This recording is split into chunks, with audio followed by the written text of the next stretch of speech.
If everybody can take their seats. Come on, hop along.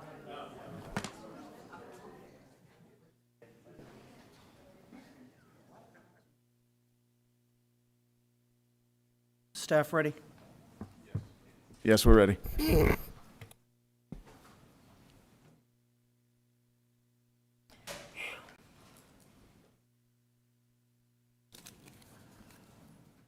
We're together. Okay. Trying to be a I'll call this meeting to order. The time is now, official time is 3:19 PM. It's the Corpus Christi Business and Jobs Development Corporation, also known as Type A Board. And we'll start with roll call. Ms. Huerta.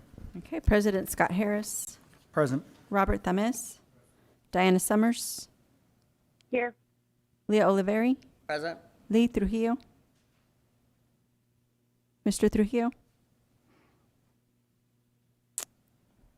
Mr. Trujillo. I know he's here, so we'll just pass him over here a little bit. Alan Wilson. I'm here. Lee's here. Yay. Okay. I thought so. Okay. John Valls. Here. Alan Wilson. Here. Okay, we do have a quorum present to conduct the meeting. Thank you. At this time, would anyone like to make public comment on any of the items on the agenda? We do have Mr. Goldston.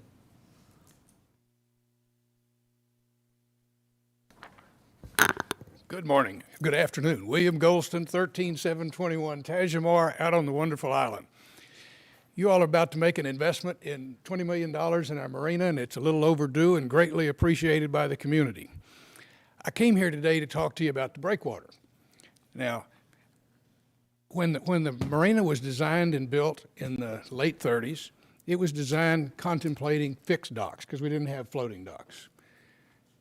Times have changed. Now we're using floating docks. They're more susceptible to wave damage than fixed docks are. I've heard the city say, well, we're going to use Billingham concrete floats, and they're stronger. And that's true, but they're still subject to wave damage. I've put them in marinas. I also, in a prior life, as a marine contractor, went out and replaced some of the dislocated blocks in our breakwater, and I rebuilt the concrete sidewalk that's about to be rebuilt by you guys in this new program. I really wanted to talk about three things: the subsidence and settlement that's occurred out there in the breakwater, which probably exceeds that in the marina, the fact that we're in climate change and we're going to have higher tide levels for the next how many years, we don't know, but it's going to be important. And the fact that the city has not, as of this date, done a storm surge analysis to determine if the current breakwater is consistent with the floating docks that are going in. I'm happy to report that Jeff just corrected me, and that's in the CIP plan, and you're going to do it. So instead of encouraging you to do something, I'm going to pat you on the back and say thanks. Have a great meeting. Thank you, Mr. Goldston. Any other public comment? Okay. Seeing there's no further public comment, we don't have any written comments? No, sir. Okay. We'll move to item D, which is approval of our minutes from the April 19th regular meeting. We have a motion to approve in a second. Any discussion? Hearing none, all in favor say aye. Aye. Aye. Any opposed? Say no. Okay, the motion carries. Okay, item E is our financial report as of May 31st, 2021. Ms. Good Heather afternoon, again. Board Thank and you. Chairman. Yes, this is a financial report on the 8th month ended May 31st. We began the fiscal year with a fund balance of $44.7 million. We've collected $5.1 million revenue to date, expenditures of $21.9 million year to date, leaving us with an ending fund balance as of May 31st of $27.9 million. This is for the Seawald Fund. Sorry, I didn't clarify that. And let me advance the slide here. Looks like it has not been brought up yet. There we go. Not used to having to do this on my own. Then moving on to the Arena Fund. The arena fund began the year with a $16.5 million fund balance, collected $5.1 million revenue to year to date. Expenditures are $4.8 million, leaving an ending fund balance as of May 31st of $16.7 million. For the Economic Development Fund, and just a reminder that this fund is no longer receiving any revenue. It just has some interest earnings. So it began the year with a $6.3 million fund balance, has received about $3,000 in revenue, expenditures of $1.3 million, leaving a ending fund balance of 4.9. But of that 4.9, there are 3.8 million outstanding commitments and expenditure, leaving a balance available for commitment of 1.18 million. So then looking at the affordable housing, our commitments to date are detailed out here. The homebuyer assistance program, I believe we'll have that one fully exhausted by the end of this fiscal year. And then we have the Fish Pond Development and the Community Development Corporation of Brownsville, which we are anticipating paying out in 2022. I know there are some questions about the Community Development Corporation of Brownsville. We are looking into that to see if that is a viable project still. Moving into the major business initiatives, we do have several that are outstanding. One for the International Consulting Engineers, the Texas A&M Civil and Industrial Engineering, along with the Del Mar College Foundation for the Process and Instrumentation Technology. And we anticipate to have those commitments paid by the end of 2023. And then the small business projects are primarily the annual contracts that we entered into with the LIFT Fund, with Del Mar, with Texas A&M for that small business assistance that we are providing, along with the internship programs that are there. And we do anticipate for those small business projects, the majority of those contracts will shift over to Type B in 2023. We should fully expend the funds that are sitting in this economic development in 2022. Sure. Let me see if I can figure out how to go back here. This one? Yes. Can you turn your mic on, John? Yeah, right there. The small business projects? Yeah, where are we with the LIFT fund? Whatever became of that? I mean, what's the status of the LIFT fund? I see the balance is still remaining, but, you know, we haven't heard anything about it. Everything's kind of somewhat getting back to the old normal, but Sure. where are we with this one? So actually, Mike Culberson will be giving an update, his quarterly update. He can speak to that a little more detail. My understanding is that due to the pandemic, there was a lot of different funding sources that were running through LIFT Fund, and so this program has not been utilized as much. Okay. But Mike can give you a lot more details on that when he does his quarterly update. Yeah, it'd be nice to have another column on there, maybe before contract remaining and, you know, the original amount. What was, like, So these are actually annual contracts. So this is what's remaining. We do enter into all of these contracts during 12-month periods. Okay. Some of the contracts run from January to December. Some of them run October to September with our fiscal year. So these are truly annual. It is a use it or lose it. We don't roll these contracts over beyond the 12 months. okay, so we didn't fund the Del Mar Small Business Development Center? Yes, it's the one, they've already used their full contract. Their contract goes at one payment, so there's not a contract remaining, then there's not a further commitment. They've already been paid out in full for the year. Okay, so what was the original amount? What was the beginning balance on that? 150,000. 150? Okay. Thank you. Okay. So as we go along throughout the year and we consider projects, then they just get, similar to this, then they just get plugged in here, right? Yes, and so what we've tried to show the board is a true picture of what your current and future commitments are. So yes, for all of these different types of programs, we show you what your current commitments along with any future year commitments. Okay, but that's not just these projects. I mean, there could be other projects that are similar to this, right? Not under the small business project. So most of those, I believe, if we're talking about longer term incentives, they're under the major business incentives versus the small business projects. Okay, because I know of one that's small like this, and I'm just trying to see where it could get plugged in. Okay. Okay. Okay, thank you. But once a program is approved by the board, it would we would plug it into Okay. these schedules to show you what your future incurred commitments Okay, are. good, thank you. Okay, and then just to recap, sales tax, just like with the type B, we have forecasted out for the last 3 months of the year, and we do anticipate that the sales tax revenue will be roughly $1 million above what was budgeted due to the conservative budgeting approach that was taken for this fiscal year. So that does conclude my presentation. I'm available for any questions. Okay. Any questions from the board? Okay. Thank you. Thanks. Before we move on, I failed to recognize City Council Member Roland Barrera in the audience. Might lose my job here. I didn't recognize you earlier, so. But anyway, I appreciate your attendance here. That was 2 hours ago, Scott. That was 2 hours ago, yeah. Yeah, I'm on the line now, so. Whew. Anyway, I appreciate your attendance to the meeting. We'll move on to regular agenda items for the A Board.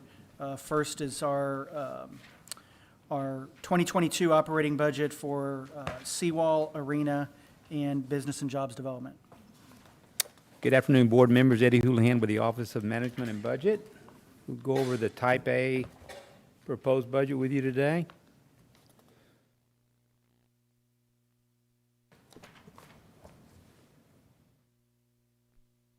First, for the Seawall Fund, it's funded with 1/8 of a cent sales tax. Sales tax is budgeted at $7,879,500 for fiscal year '22, and a small amount of interest income of $12,000 for total revenues of $7,891,500. We do have Mr. Edmonds here, so when I get through, if you have questions on the seawall projects, he'll be available to answer those questions. Seawall expenditures, a small amount for admin of $5,000, general fund support of a little over $144,000, and then a transfer for the debt service of the seawall of $2,841,000, and transfer for the for seawall projects of $15,810,000. Some detail on that, $15,810,000. We separated these projects out into facilities, marina, flood protection, and breakwater. So $2 million for the art center repairs, $1 million for art museum, $4.5 million for water garden repairs. In the next section there, the marina, that's down at the bottom there, the New People's Boardwalk, that's actual repairs, not a feasibility, of $3.1 million. Flood protection, flood wall replacement at the Science Museum, $350,000 in fiscal year '22. Salt Flats levee improvement of $2.1. And dredging at the Marina Beach Boat, McGee Beach Boat Basin dredging, $2.2 million. And then finally, down in the breakwater renovation, a study for phase 2, $560,000, totaling the $15.9 million. Yes.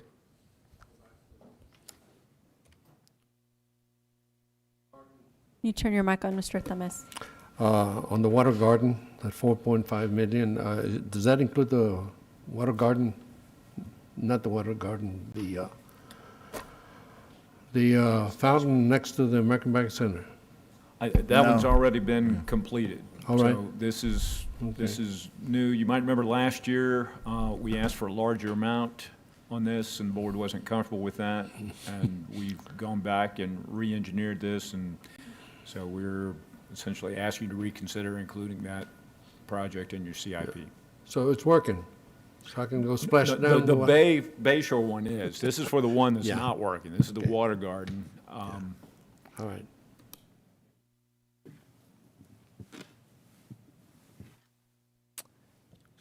High-level overview of the Seawall Fund, anticipated to begin the year with 28.7 fund balance, revenues of almost 7.9, and expenditures of 18.8, and anticipated fund balance at year-end of 17.8 million.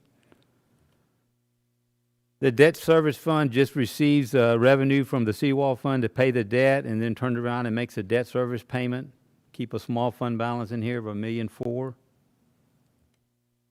In the arena, same 1/8% sales tax of $7.879 million.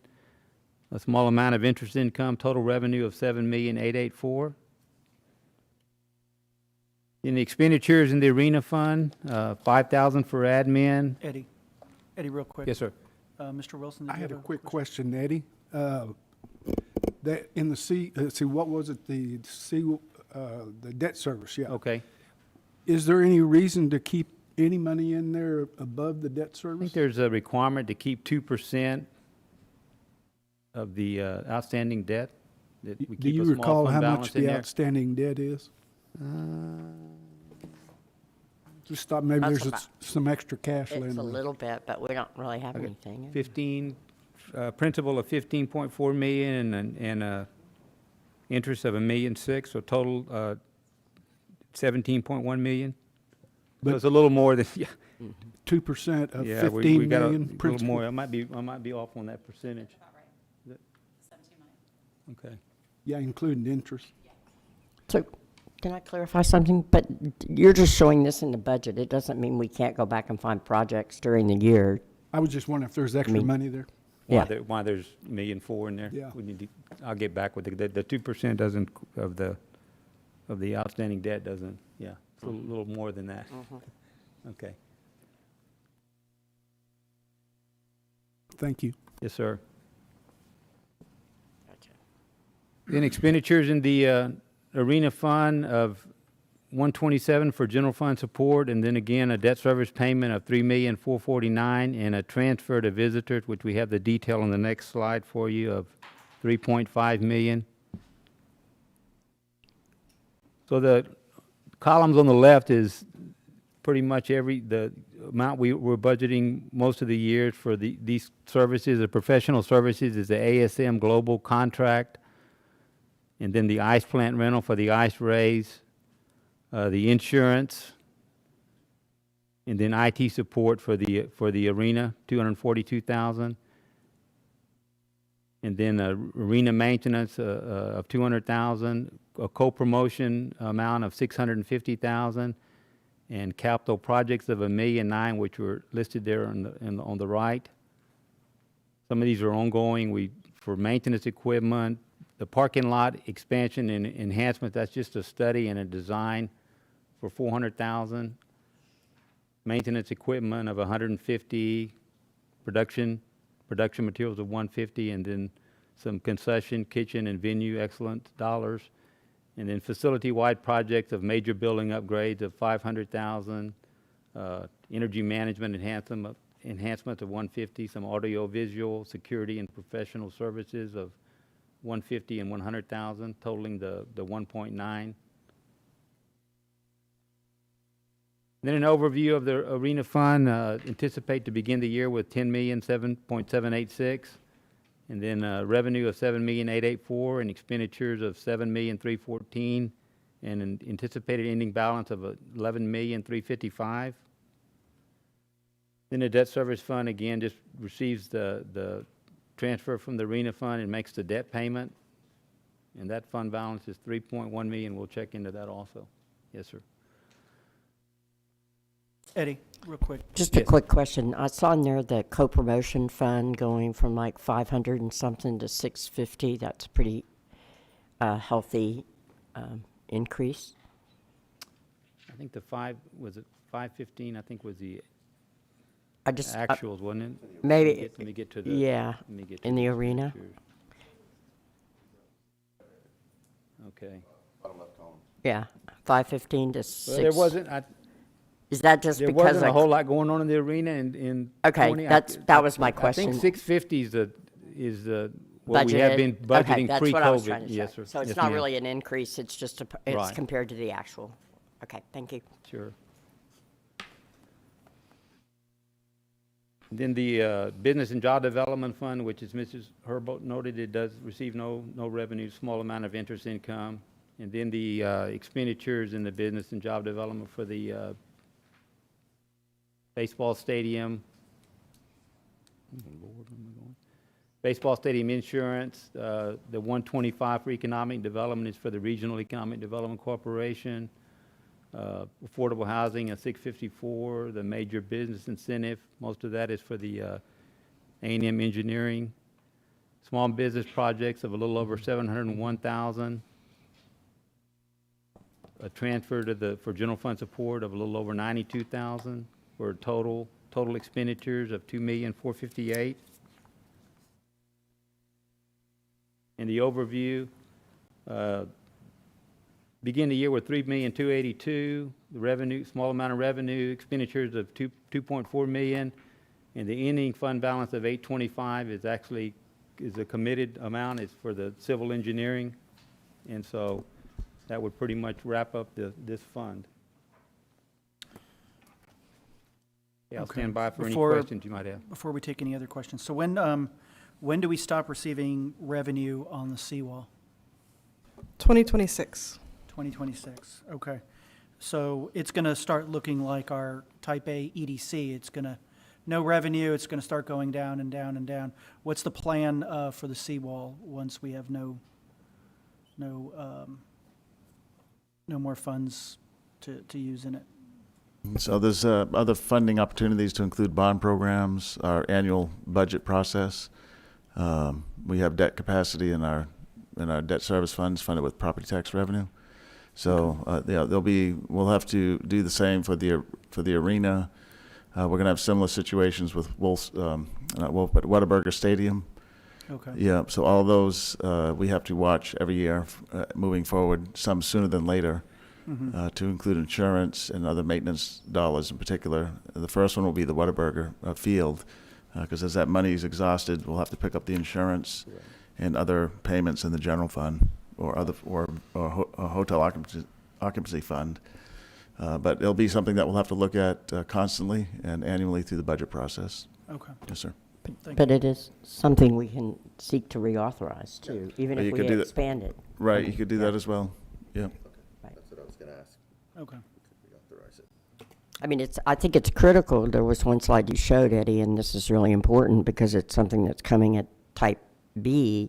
You know, we've been funding Del Mar, EDC, engineering, and pretty much what I'm seeing is that money's going to be, I mean, we're getting close to not having that money, so either we'll look to Type B to fund some of those expenses or they won't get funded. Is that a fair Yes, assessment? that's correct. Okay. So at this time, there's no further comments or questions. I'll entertain a motion to approve our fiscal year 2022 operating budget. Okay. I have a question, Scott. Yes, go ahead. So fiscal year, and maybe Jeff can I'd just like discussion on the art center repairs, the museum repairs, and what is the boardwalk feasibility? What is that? 3.1 million. Okay, the first question was about the art center. No. Yeah, art center and art Oh, museum sorry, repairs. I thought you said. Right, that was. Is that the bulkhead in front of the back? No, that is actually facility repairs on those, and these are within the definition from bond council as being eligible for the seawall fund. It's, they're not crossing a travel lane away from the seawall, and you may recall, we brought a special item to do these facility assessment studies on the art center and the art museum, and this is making the corrective actions that were identified in those assessments. So they're ongoing projects we've already approved? They're under design now. Okay. And they'll be going to construction in pretty soon if we keep them in the CIP. We approved the Yeah, well, assessment. we approved the feasibility.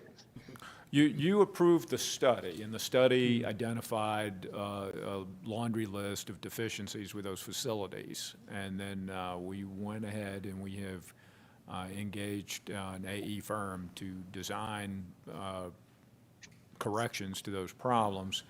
And then this item is proposed in the CIP to make those corrective actions.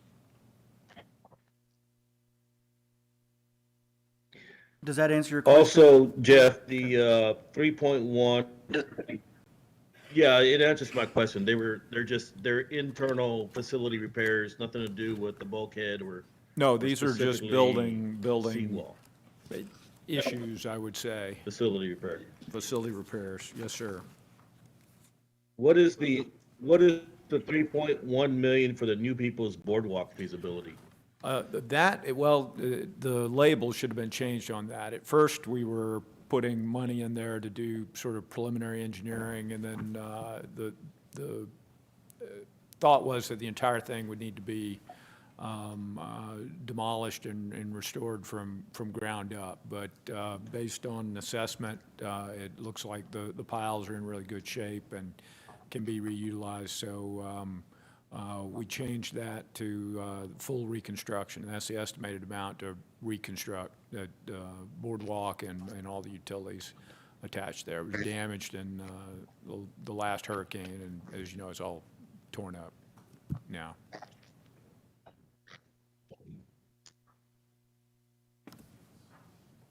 Okay, any further questions? We did have a motion and a second on this item.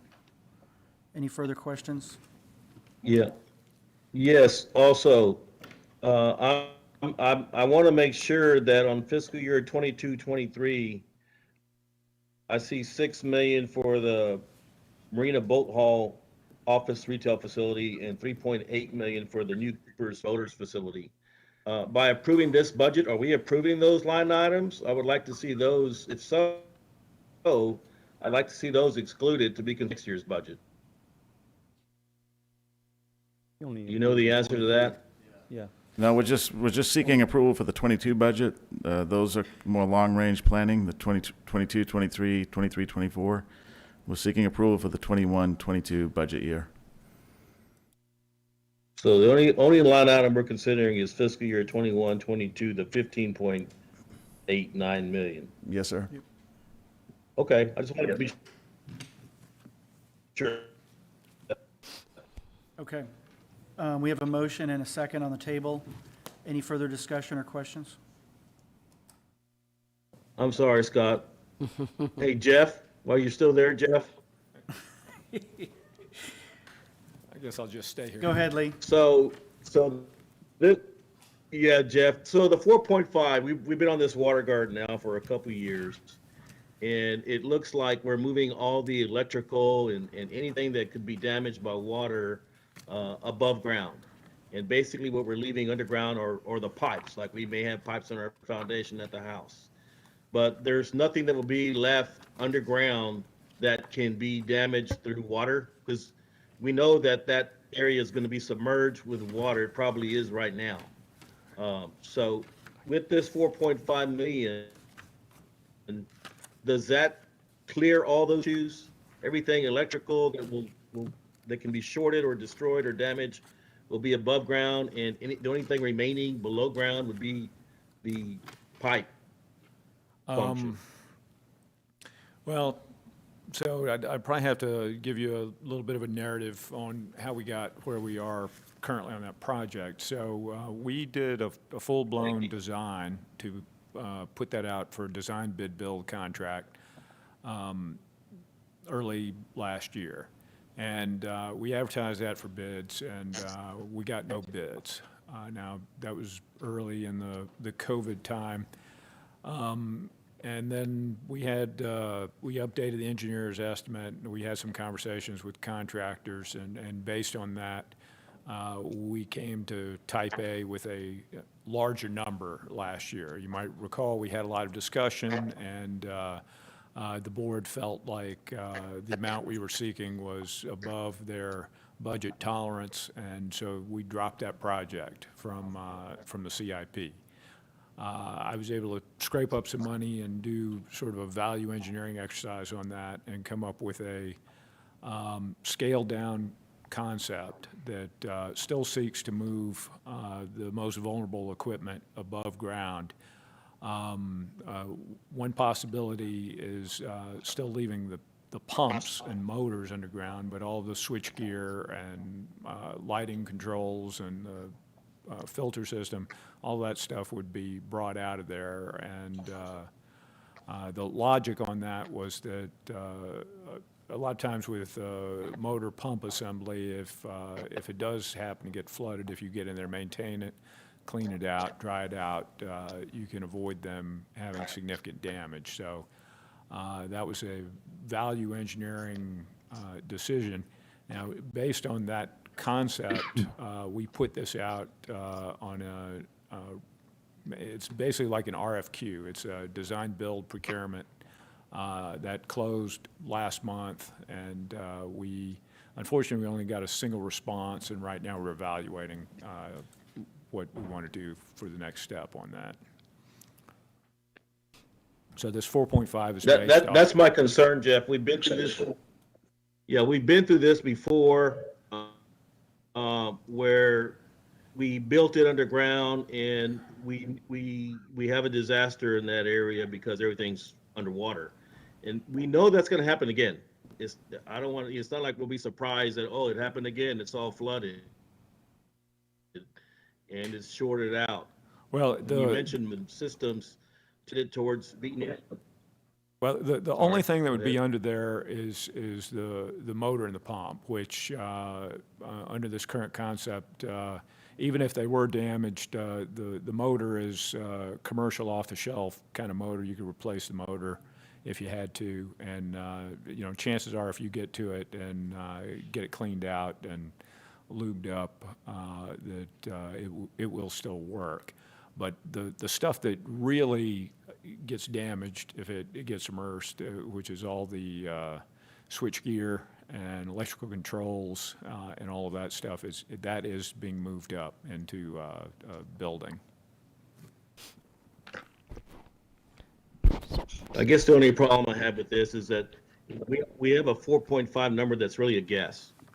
We don't really have a hard number. That's correct. It's we hope it's an educated guess. That is based on the engineer's estimate at this point, and that was the advertised budget that we used when we put this out for design build procurement.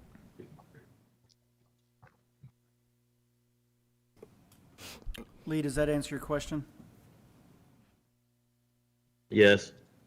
Okay. Thank you, Jeff. Okay. One more question from Ms. Olivari.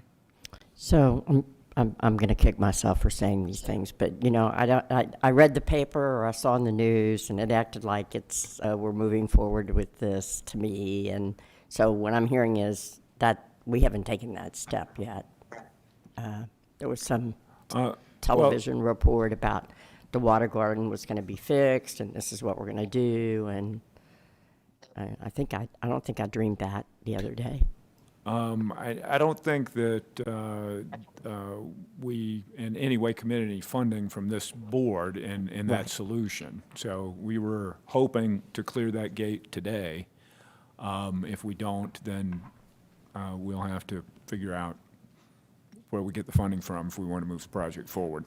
Well, I don't want to try to micromanage because you're the engineering expert. We spent so much time on this. I'm a little disappointed, I guess, that this idea didn't come back to us a couple of months ago before it went out. Just as an, oh, by the way, maybe we just haven't had meetings, but as an RFQ, like, hey, this is what we think we can do to fix it, and this is kind of, because, it's certainly better than $10 million. I seem to recall that number, but I wish we would maybe get a little more heads up, especially, I don't know how you do it. I'm not really being critical. I just feel like, it'd be nice to know what the RFQ was for. Well, I do think in one of our quarterly reports, probably in our last quarterly report, we did kind of preview where we were headed on this. The RFQ, the reason we did this way is that when I said I had to mop up money for this value engineering exercise, I did not have enough money to do a full-blown set of bid documents for a design bid build procurement. So Right. And I remember you saying, hey, I think we're looking at some ways we can bring that cost down. And if I misstated or did not hear correctly, then I'll stand corrected if you feel like you gave us. right, I don't yeah. think we specifically went over the details of how we were going to do it, but Right. this is basically just the way the law allows you to do it.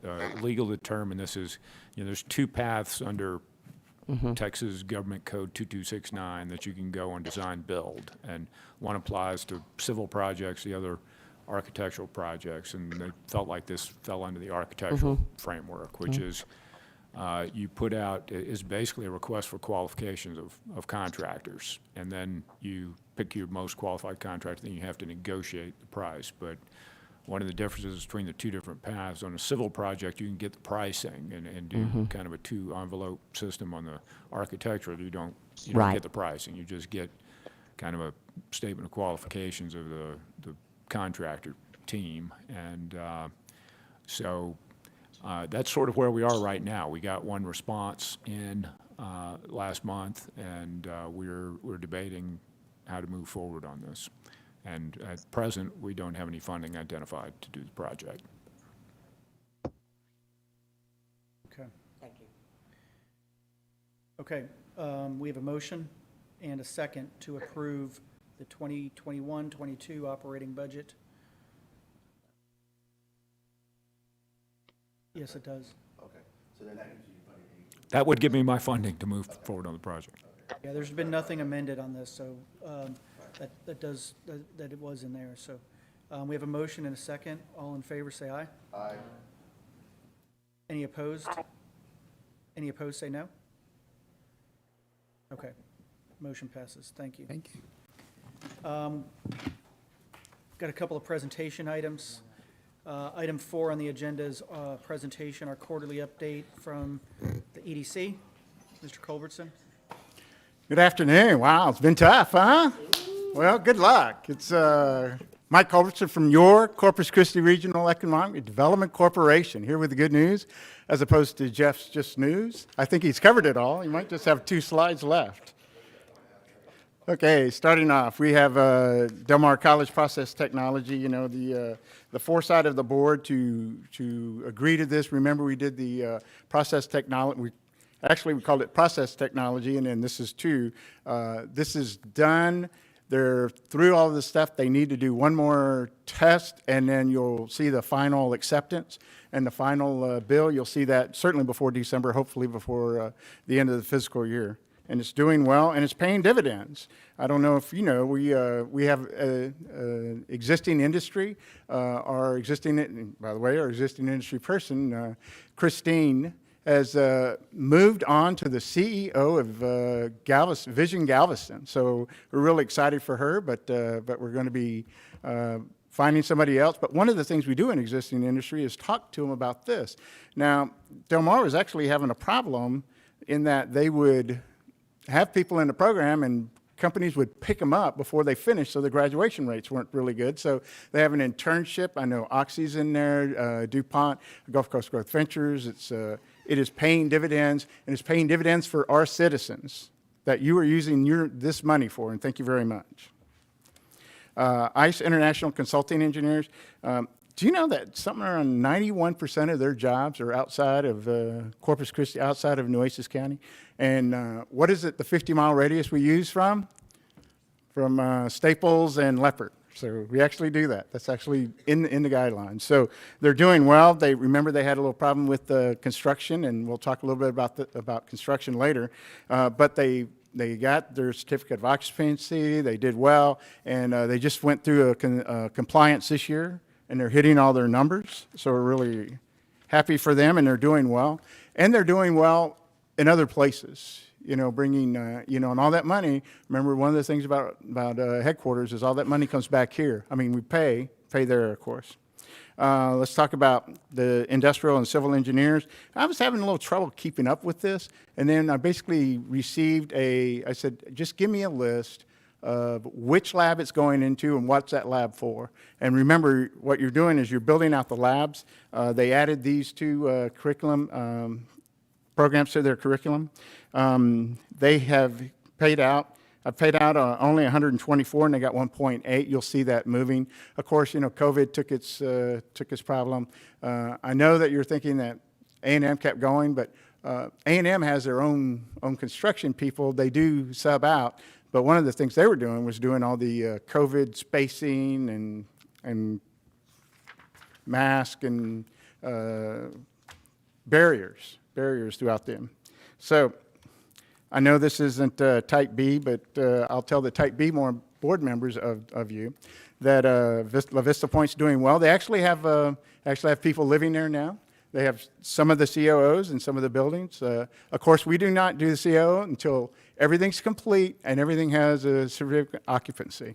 They do a annual reporting, and they've certainly passed the 625,000 for that. But of course, I'll finish up with them. Okay, the Lift Fund loan buy down as the Director of Finance talked about. One of the things that, obviously with COVID, there's not a lot of people just screaming to go open up businesses and grab money. So it's actually taken a hit. One of the things they have done is there's been money available Fed-wise that they have fed people to because that money's going to go away eventually. So right now they've only paid out $8,000. They just approved a loan for $25,000. So you'll have a buy down of that, and they have 2 more in the pipeline at $25,000. So to get your mind around it, you're looking at $150,000 that you put in there. It's going to be lower in the budget, but you'll see a lot of that coming back, and it comes back automatically. I was shown. So let's move on to now. SCORE. I really want you to think about SCORE. SCORE really pivoted well during COVID. They went to online, they got people in. One of the things that they're looking at for this next year is to increase their marketing budget to get people in there. As part of the compliance I do on behalf of you, I actually attend 2 or 3 a year, and they're amazing. They are just amazing. You go to the one in Christmas, and it talks about how you can get people's email, and by having their email, you can add them to your list because it's a passive approval, that. But it works out well for them, and they do well, and they will use up all of theirs. Now I'm going to talk about Del Mar, and then we have the A&M interns. I've been looking at these, and they've obviously had a hard time. They use small businesses to do them, but A&M, for example, they've actually done a little better. They're 42, and Del Mar's is 7. They actually have a lot of interns.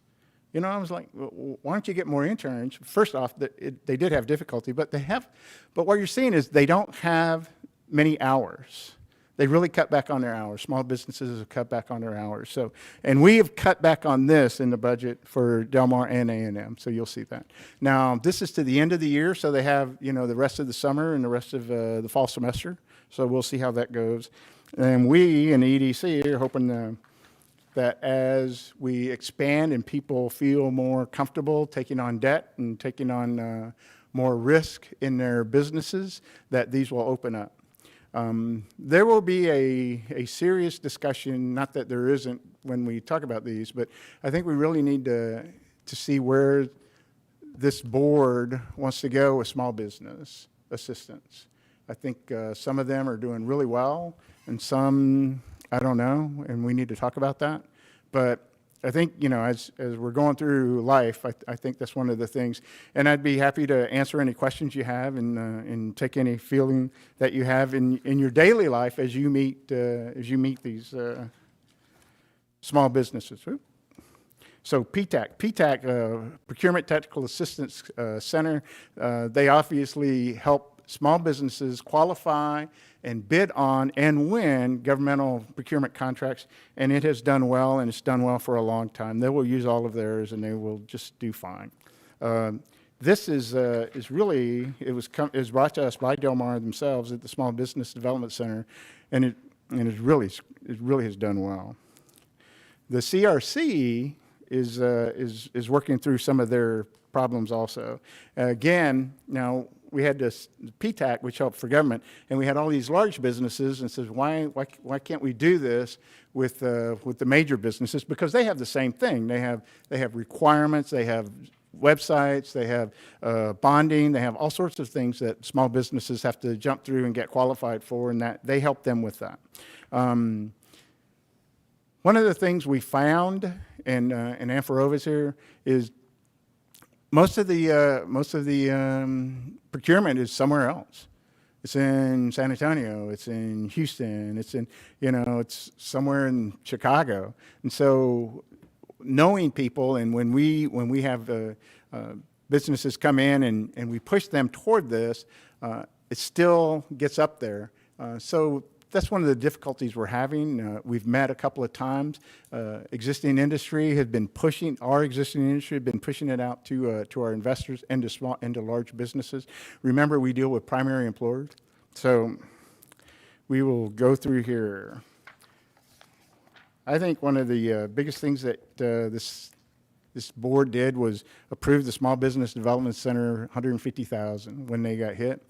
I cannot imagine going through COVID with only 2 counselors, and now they have 5. And they have 5 because of you, and I really appreciate that, and I know Ann appreciates it.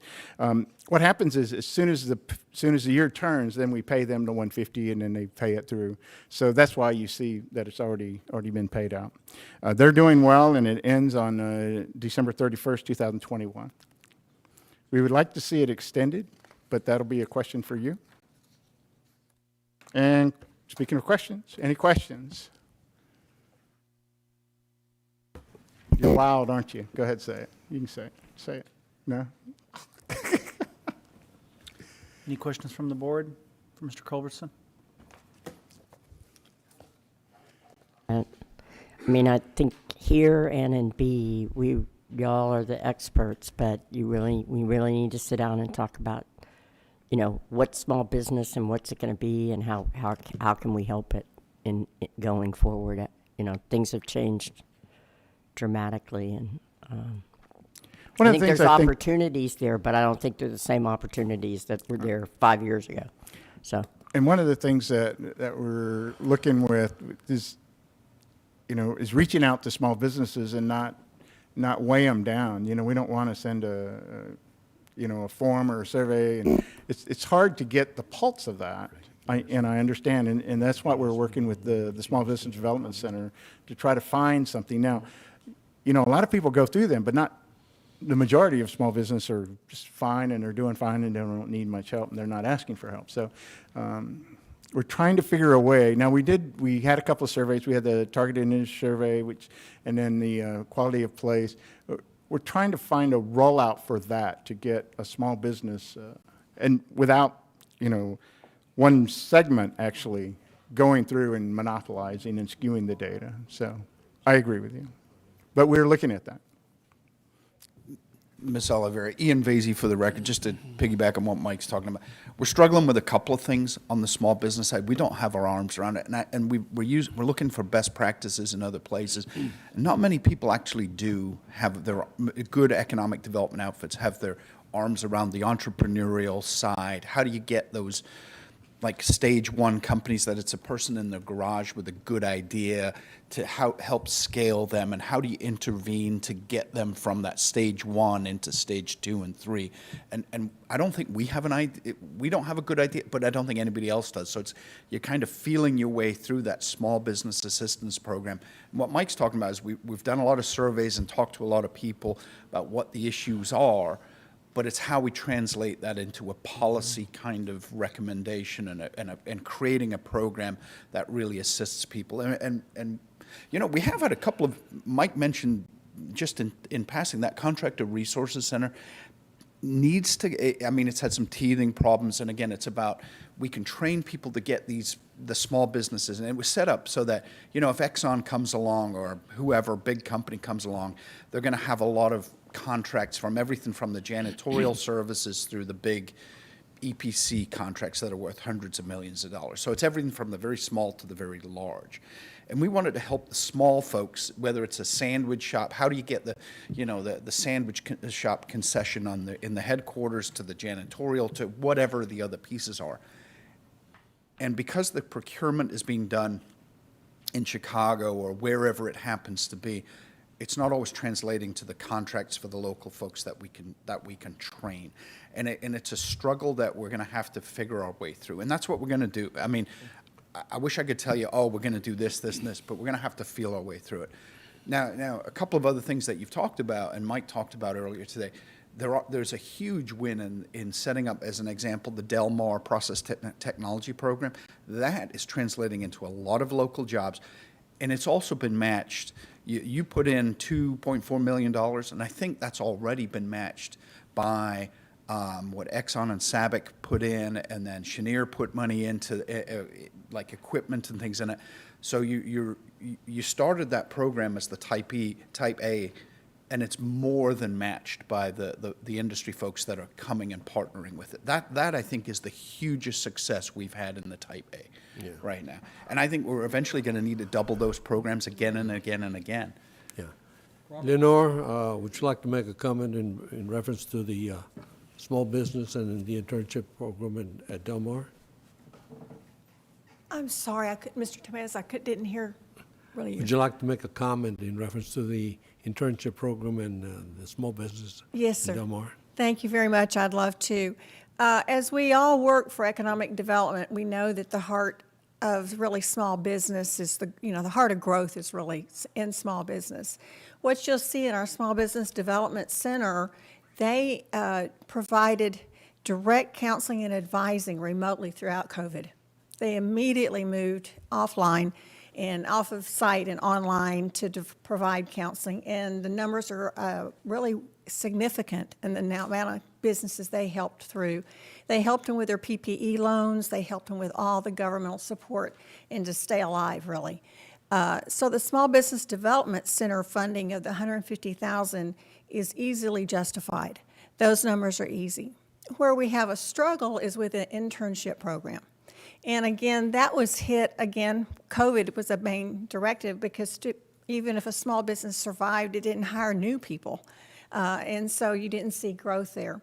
What we've done internally, though, at the college is we are investing in another employee. We've added a position for this next year in this year's budget that will be under the Small Business Development Center to help manage those internship programs throughout the college and to go out and call on businesses so that the contacts that are made with the SBDC money will be enhanced now with the internship person. They will continue to coordinate with Beverly Cage, who manages the student side. So we're linking up the small businesses more effectively with the students. And so we will see an enhancement there. So we really expect those dollars to come up. That's really the only weak spot over this last year has been the internships. The Contractors Resource Center was the other $100,000. And honestly, that came out of a City of Corpus Christi workshop through the City Council, recognizing that as we brought in big industry into the community, who was left out was the small business contractors. And so they provide direct support to the contractors. Ann came today with a great example of a trucking company who utilized their services most recently with a big testimonial that this person received a $35,000 contract just because of what they did. He recognized his business would not have received that contract. So we do have success stories, and they're starting to grow.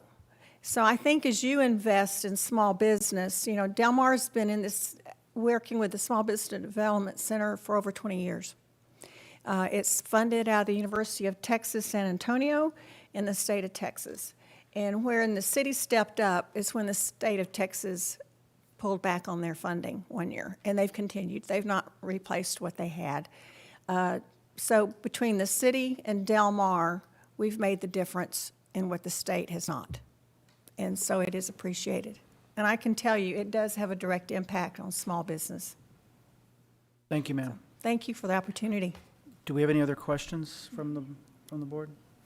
Thanks, Robert. I just want to make one comment, maybe do both, and I'm sure you do some of this, Dr. Keyes, but from what I've heard from The Economist, it's marketing and branding of these small businesses in this kind of new, even more, online reality. And then it's understanding the technology. And that those two things are struggles for them. So to the extent that we could beef up their knowledge base on those, that might be something to look at.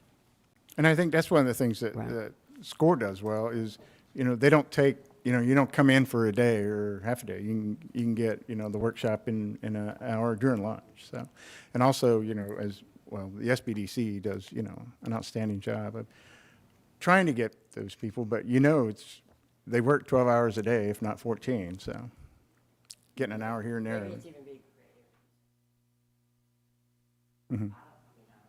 Understood. All right. Thank you. Thank y'all very much. Thanks, everyone. Thank you. Next item on the agenda is number 5, which is our engineering services quarterly project update. Jeff, I thought you already did this. It's awful hard to follow Mike Culbertson.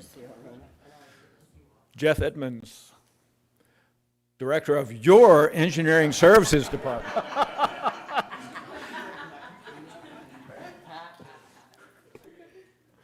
This is my quarterly project update. So you may have noticed that the Bayshore Fountain at ABC is functioning and working and spraying water, and there's actually a ribbon cutting scheduled for July 28th. I can't take credit for that one. That was actually done by the Asset Management Department with various maintenance contractors they have, and after we got into the situation, we decided it was a much better fit with what they do than what we do, which is more design, bid, build kind of contracts, and this is something more like, repairing a system and kind of diagnosing and repairing as you go along. So this was your funds, but that work was done by Asset Management. Seawall capital repairs, you might have noticed there's work going on down there on the seawall right now. This is that project to address sort of just the deterioration that's occurred since the major upgrades happened back in the early 2000s, and just fixing cracks and spalls and joints, and at the end we're going to give it a good coat of paint on the top and good washing, so it should look a whole lot better when we get done, and also be better able to resist the elements. That is under budget, indeed. So that's one of the good news stories, where the bids actually came in below our engineers' estimates. Okay, the McGee Beach breakwater and dredging project, and we bundled those into a single project. It was so you actually have two projects listed in the CIP that are funding this work, but it's doing two things. It's rebuilding that concrete cap that exists coming out from McGee Beach. It's going to be wider and taller. It's going to help with the wave sheltering and help restore that part of the breakwater. And then we're also going to be doing some targeted dredging in the boat basin where we have some shoaling that's interfering with navigation. And that project was just awarded, and there's a pre-construction conference scheduled next week on that. Salt Flats levee improvements, that design is about done, and we're expecting to put that out for bid later this month. We mentioned the Art Center repairs, and that project's at 30% design level. And the Art Museum, same. And those are going to be going out for bid a little bit later this year. And of course, the funding to do that work was in next year's budget that you just approved. And let's see. Okay, this was approved at your last meeting. We have awarded a design contract, and that project is in the preliminary design phase for the A, B, C, D, and L pier replacement. Okay, and the water gardens. You'll notice I mentioned current budget 0. Of course, council also has to approve the budget that was just approved by Type A, but we're hoping that will be approved and that we get this project undertaken in the next calendar year, fiscal year, sorry.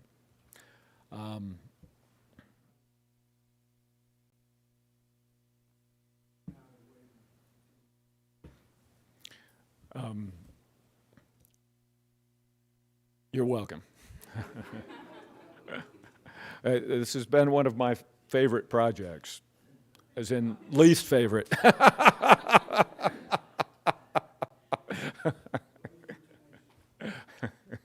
No doubt. Okay, well, and that concludes my presentation. One picture. Turn your mics on, please. On the marina project, the 15 million that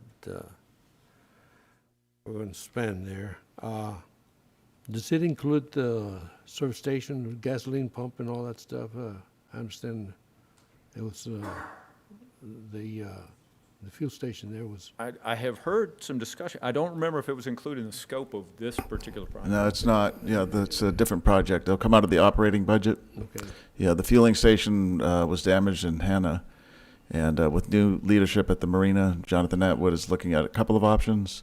One, to bring in a third-party vendor that they bring in all their equipment, and there's a small lease rate to use that facility. Another option is to have a current tenant run it independently. They would buy the equipment. So we know it's needed. Right now we truck in fuel on the weekends on Saturday to make it available. When I mentioned this project to the Thursday morning group, that was one of the questions. Yes, sir. There was a problem there, so that's. It why is I a asked. problem. We're addressing it, though. Good. Yes, sir. Thank you. Well, while we're on that slide, I would like to give credit where credit is due, and Mr. Goldston was giving me credit for putting this study in the CIP. I think I've got to give that credit to Jonathan Atwood, actually, and as most everybody knows, if you've been here a long time, or if you've looked at some old photos, we had a lot more freeboard on the breakwater system many years ago, and certainly when it was first constructed back in the mid-20s. So that study item is included for next fiscal year in the CIP to take a comprehensive look at the entire breakwater from one end to the other and come up with a schedule of works to get that where it needs to be.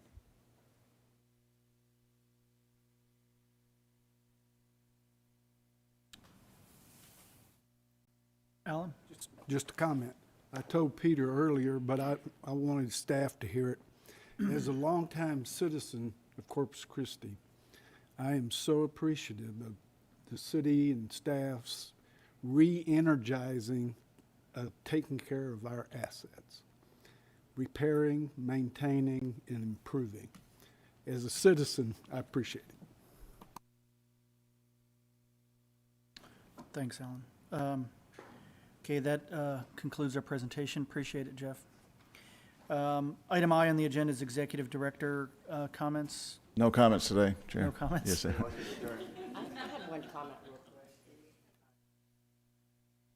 quick. I don't know that most people know that Matt Blasey has left ABC and moved on.